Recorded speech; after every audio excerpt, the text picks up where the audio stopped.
bagaimana nih cara mengelola gula darah bagi penderita diabetes yang ingin tetap berpuasa? Betul. Pada orang-orang terutama yang diabetes itu nanti dengan berpuasa rutin itu insulinnya itu menjadi sensitif, jadi kadar gulanya, kadar glukosanya lebih mudah dikendalikan.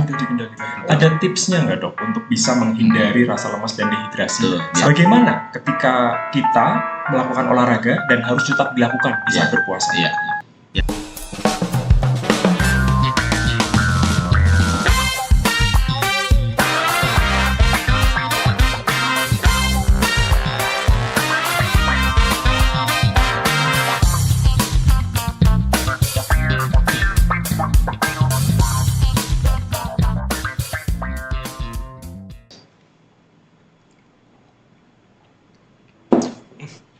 Halo Sobat Harjo semuanya, senang sekali saya Anam bisa hadir kembali dalam Ngopi Saras, ngobrol happy, sehat waras. Dan di podcast kali ini kita akan berbincang-bincang terkait dengan apa dan bagaimana ketika kita menghadapi bulan Ramadan. Pastinya umat muslim di dunia akan menjalankan ibadah puasa 1 bulan full. Dan bagaimana dengan teman-teman kita Sobat Harjo yang mungkin sedang mengalami beberapa penyakit ya seperti diabetes, hipertensi, apa dan bagaimana yang harus dilakukan. Kami akan langsung menghadirkan narasumber kita, salah satu dokter dari RSPAU Dr. Suhardi Harjolukito ya. Dan kita langsung saja akan memanggil atau menghadirkan salah satu narasumber, dokter kita, Dr. Gibran Ilham Setiawan, spesialis penyakit dalam.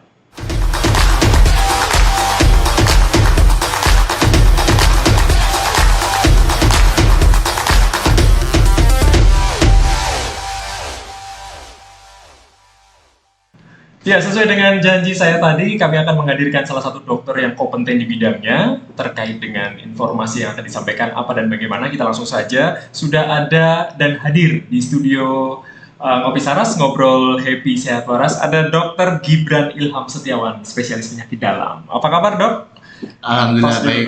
Iya. Ya. Sehat ya dokter, semoga harapan kita semuanya sama. Ini menjelang Ramadan untuk umat muslim akan berpuasa 30 hari ke depan. Nah, kita akan mencoba menggali informasi apa dan bagaimana yang bisa dilakukan dan tidak bisa dilakukan terkait dengan kondisi tubuh kita. Gitu ya dok. Tapi dokter Gibran ini kali kedua ya dok ya kita ketemu dan yang kedua ini. Iya yang kedua ini ya. Tapi sebelumnya mungkin bisa diseruput dulu sebelum puasa dok.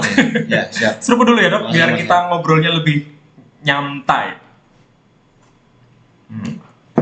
Iya banyak ide-ide yang ketika kita buntu dengan kopi kita bisa keluar ide-ide tersebut. Fondasi katanya. Fondasi ya. Dokter ngopi juga? Ngopi juga. Wah luar biasa. Selain ngopi, ngeband, olahraga? Udah itu aja sih, sepak bola. Sepak bola. Sekali. Mancing? Enggak. Belanja-belanja? Nganterin. Siap. Dok, kalau dari sisi penyakit dalam, dokter bidangnya di situ, apa sih manfaat kesehatan ketika kita berpuasa? Mungkin dari puasa ya seperti itu. Puasa ya, pada umumnya puasa itu ada yang puasa ibadah ya, ini khusus ya, khusus umat muslim ya kan, puasa 14 jam di Indonesia tanpa makan dan minum, dan ada juga puasa intermiten. Bedanya puasa intermiten itu masih bisa minum bisa minum. Tapi memang manfaatnya hampir sama, yaitu banyak manfaat kesehatannya ya. Jadi satu itu untuk meningkatkan sensitivitas insulin ya. Jadi pada orang-orang terutama yang diabetes itu nanti dengan berpuasa rutin itu insulinnya itu menjadi sensitif, jadi kadar gulanya, kadar glukosanya lebih mudah dikendalikan. Lalu bisa membakar ya, terutama lemak yang berlebih. Jadi untuk puasa itu kan sebenarnya pada jam-jam pertama itu yang dibongkar adalah glukosanya, jadi cadangan habis makannya. Lalu setelah berangsur waktu setelah di atas 8 jam itu yang dibongkar yang untuk memenuhi energinya sudah bukan glukosa lagi, jadi lemak. Cadangan-cadangan lemak di kita. Nah itu disitulah nanti manfaatnya terutama untuk mengendalikan berat badan, menurunkan berat badan pada yang obesitas itu juga baik. Dan juga pada teman-teman yang mah ya, nah itu sebenarnya juga cukup baik selama itu kondisinya tidak sedang akut. Oh, tidak akut. Karena Punya riwayat saja. ya karena memang dengan keteraturan antara pola makan dan pola makan dan puasa itu ada membuat kadar asam lambung itu lebih terkendali. Bisa Jadi, dikatakan bisa stabil Iya. ketika kita mengurangi yang ini Betul. gitu ya dok ya. Betul. Oke Iya. dok. 12 sampai 14 jam. Apakah dari sisi kesehatan itu masih normal, wajar ketika kita nanti belum membicarakan masalah dehidrasi? Ya.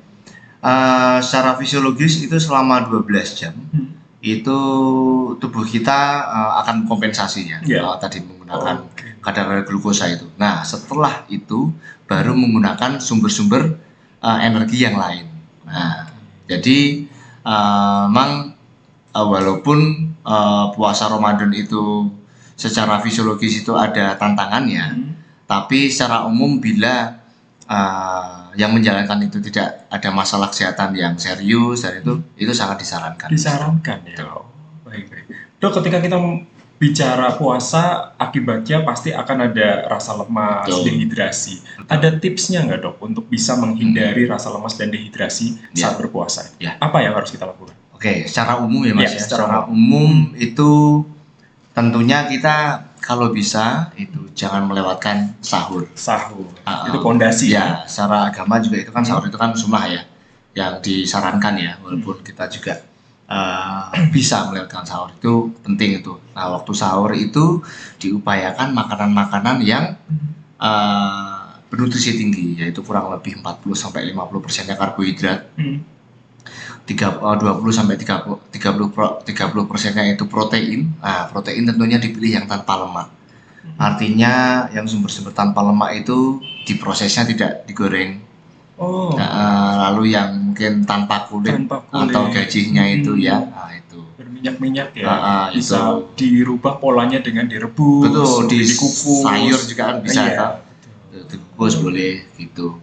Terus nanti sisanya itu dengan dengan sayur, dengan sayur kurang lebih kalau misalnya karbohidrat itu paling tidak 10 sendok makan itu udah cukup itu minimal gitu. Terus diupayakan minum air putih ya. Air putih itu bisa dilakukan pakai 4-4-2 ya. 4-4-2 ya. Artinya? Jadi tadi sebelum buka kita bisa 2, terus menjalankan buka ya toh. Setelah buka 2, lalu malam hari bisa 4 lagi setelah itu, terus pas sahur itu minimal 2 minimal. Oke, itu adalah tipsnya agar kita menghindari rasa lemas dan dehidrasi mungkin. Dok, sebelum kita bicara masalah personal yang mungkin bisa dibutuhkan oleh Sobat Harjo terkait dengan aku punya penyakit ini, penyakit tadi sudah dibuka penyakit mah ya. Kalau saya pecinta olahraga seperti itu, nah ketika berpuasa ini kan tidak harus menjadi hambatan ya. Bagaimana ketika kita melakukan olahraga dan harus tetap dilakukan di saat berpuasa? Jadi memang pilihannya ada banyak juga. Jadi tentunya olahraga tetap atau aktivitas fisik harus kita lakukan walaupun berpuasa dan disesuaikan dengan terutama untuk intensitasnya. Ya, jadi intensitasnya bisa diturunkan yang awalnya menjadi mungkin diturunkan 30-50%-nya dibandingkan sebelum kita puasa. Jadi intensitasnya tidak seberat waktu kita sebelum puasa. Nah, untuk waktunya sebenarnya bervariasi. Bisa juga dilakukan pagi hari. Pagi hari mungkin setelah fajar ya, setelah sahur kurang lebih 2 jam setelah sahur kita bisa lakukan dengan waktu 30-60 menit. Lalu menjelang buka puasa. Tapi memang untuk menjelang buka puasa itu terutama untuk teman-teman dengan diabetes itu tidak disarankan. Karena kondisi menjelang buka puasa itu biasanya kondisinya glukosa darahnya itu rendah. Lagi rendah. Iya. Karena memang tidak ada asupan selama mungkin 12-14 jam itu ya dok ya. Betul. Oke, baik. Coba kita akan menguliti satu-satu dok terkait dengan contoh nih mungkin Sobat Harjo memiliki menderita diabetes. Nah, bagaimana nih cara mengelola gula darah bagi penderita diabetes yang ingin tetap berpuasa? Betul. Ya. Memang untuk penderita diabetes ini juga sudah dibahas juga ya di kolegium ya, Hmm. dan sudah ada panduannya. Hmm. Jadi panduan berpuasa bagi penderita diabetes mellitus ya. Nah, yang pertama itu pasti harus dikonsultasikan dengan dokter dulu. Hmm. Nah, jadi kadar glukosanya itu harus terkontrol dulu. Jadi ada scoringnya, Hmm. ada ya, Tabelnya? betul, ada tabelnya, Ya, ada tabelnya untuk melihat itu layak berpuasa atau tidak. Ya. Yang pertama itu tipe diabetesnya, Tipe diabetes. diabetes tipe 1 atau 2. Hmm. Nah, tipe 1 itu lebih tinggi poinnya 1 yaitu. Terus kendali gulanya. Hmm. Kendali gulanya itu dilihat dari HbA1c. HbA? Apa itu? HbA1c itu lab-lab beda dengan glukosa darah ya. Hmm. Itu hemoglobin yang terglikolisasi. Jadi Oh. artinya HbA1c itu melihat kadar rata-rata glukosa darah kita 3 bulan terakhir. Jadi ada glukosa yang mengendap di darah merah kita. Oh. Nah, kenapa kok 3 bulan? Karena darah merah kita tuh usianya adalah kurang lebih 90 hari atau 3 bulan. Jadi kayak ibarat kalau kita punya teh itu kan yang ngendap di bawah itu loh, gulanya banyak apakah itu. Itu terlihat di situ. Yeah. Nah, semakin tinggi juga scoringnya. Terus ada kondisi juga misalnya dia dengan kehamilan atau tidak, dengan komorbid atau tidak ya, misal kardiovaskuler, gagal ginjal, nah itu. Terus nanti keluar skor ya. Nah, jadi skor yang 0 sampai 3 itu boleh berpuasa. Ya, boleh. 3 sampai 6 itu disarankan tidak berpuasa. 3 sampai 6. Nah, terus di skor di atas 6 itu tidak benar-benar tidak boleh ya. Ini yang 3 sampai 6 disarankan silakan, memang kondisinya bisa dipersilakan. Tapi kalau memang sudah mencapai 6 lebih, disarankan untuk tidak. Ikuti aturan dokter. Betul. Ya. Betul. Ini baru penderita diabetes, Dok. Masih ada beberapa penderita mungkin dengan berbagai penyakit. Salah satunya adalah hipertensi. Nah, untuk khusus hipertensi ini, masihkah dianjurkan untuk berpuasa? Ada scoringnya lagi nggak atau tabelnya? Oke, kalau sejauh ini yang saya tahu kok untuk hipertensi nggak ada. Kalau hipertensi itu sendiri ya. Kalau hipertensi itu sendiri nggak ada. Jadi tetap hipertensi itu juga memiliki komplikasi-komplikasi ya, terutama komplikasi cerebrokardiovaskuler. Jadi otak, jantung, ginjal itu juga memiliki komplikasi. Terutama kalau yang tidak memiliki komplikasi tersebut bisa berpuasa. Tapi misalnya punya komplikasi jantung, gagal jantung atau gagal ginjal, pastinya harus dikomunikasikan. Dengan harus perawatan dan ada anjuran ya, Dok. Dan terutama asupan garam ya, itu yang harus dibatasi. Jadi asupan garam atau natrium atau sodium itu paling tidak 2,5 gram per hari. Nah, agak susah ya, 2,5 gram per hari. Jadi 2,5 gram itu paling enggak itu kurang lebih 1 sendok teh itu sehari. Garam. Ya, itu sehari. Untuk perbandingan aja seperti kecap atau saus itu kurang lebih 5 cc-nya itu ada 300 miligram. Nah, jadi kalau bisa, kalau itu makan yang pasti makannya harus kalau bisa yang mengolah sendiri. Jadi takarannya pas. Takarannya bisa pas. Untuk makanan-makanan pendamping lain yang kiranya tinggi garam seperti kerupuk atau keripik itu dihindari. Jadi untuk garam, untuk penambah rasa aja dalam lauk, terutama ya lauk pokok sehari masih diperbolehkan. Iya, itu untuk meningkatkan kegurihan itu memang dari garam biasanya. Ya. Nah, berbicara masalah hipertensi, memang kita harus hati-hati sekali dengan garam. Dan tekanan darah ini kan biasanya tidak stabil gitu. Kapan saatnya bisa berpuasa ketika darah kita sedang tidak stabil? Berapa mungkin ada informasi, Dok, yang bisa disampaikan? Ya, memang disarankan untuk tekanan darah itu pada kelompok hipertensi di bawah 140 ya. Di bawah 140 dan di bawah 90 untuk diastolnya. Jadi selama rata-rata tekanan darah di situ itu bisa diberikan, bisa dilakukan untuk berpuasa. Dan juga untuk pastinya pada pasien penyakit kronis ya, ini hipertensi pasti tidak akan melewatkan obat ya. Jadi nanti bisa dimodifikasi. Jadi pengobatannya itu diminum saat sahur dan saat buka, dan atau bisa ditambahkan bila perlu sebelum tidur. Apakah selain penderita diabetes, hipertensi, ada lagi, Dok, yang mengkhawatirkan dengan adanya berpuasa ini? Mungkin ada informasi, Dok, yang bisa disampaikan penyakit apa lagi mungkin yang harus hati-hati ketika menjalankan puasa dan harus di bawah pengawasan dokter? Ya, mungkin kondisi-kondisi yang terkait dengan imunitas ya. Imunitas misalnya dengan teman-teman yang mungkin menjalani kemoterapi dengan kanker ya.